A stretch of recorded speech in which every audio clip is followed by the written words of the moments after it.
Anniversary date lunch அதுவும் கிரீஸில் இல்லை Greece தீமில் இருக்கிற ஒரு ரெஸ்டாரண்ட் தான் போகிறோம். அதுவும் நம்ம பெங்களூரில். மெயின் பார்ட் என்னென்னா இங்கே இருக்கிற ஆம்பியன்ஸ் தான். சாந்தோனி தீமில் இருக்கிற மாதிரி, சாந்தோனிங்கிறது ஒரு பேலட்னே சொல்லலாம். ஒயிட் அண்ட் ப்ளூவில் அவ்வளோ மெஸ்மரைசிங்காக இருக்கும். அதே மாதிரி இப்போது ஸ்ப்ரிங் சீசனில் இந்த பொகைன் விழாவோட இந்த ஹோட்டலோட ஆம்பியன்ஸ் பார்க்கும்போது அவ்வளோ சூப்பராக இருந்துச்சு. ஒரு ரஷ்ஷப்பான ஏரியாவில் இந்த ஹோட்டல் ஃபுல்லுமே ஒயிட் அண்ட் ப்ளூ அந்த தீமில் தான் இருக்கும்.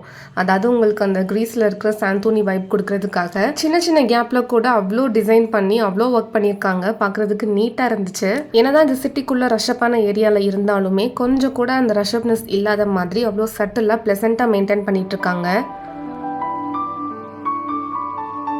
இந்த ரெஸ்டாரண்ட்டோட ஆம்பியன்ஸ் மட்டும் கிரீஸ் அந்த தீமில் இருக்காது. அங்கே இருக்கிற ஃபுட்டுமே இட்டாலியன் பேஸ் பண்ணி தான் இருக்கும். ஸோ நீங்கள் வந்தீங்கன்னா மெயினாக இட்டாலியன் டிஷ் ட்ரை பண்ணுங்கள். ஓவர் தட் நம்ம சவுத் இந்தியன் ட்ரை பண்ணுறதை விட ஓவராலாக நாங்கள் ஆர்டர் பண்ண ஃபுட் எல்லாமே அவ்வளோ டேஸ்டியாக இருந்துச்சு.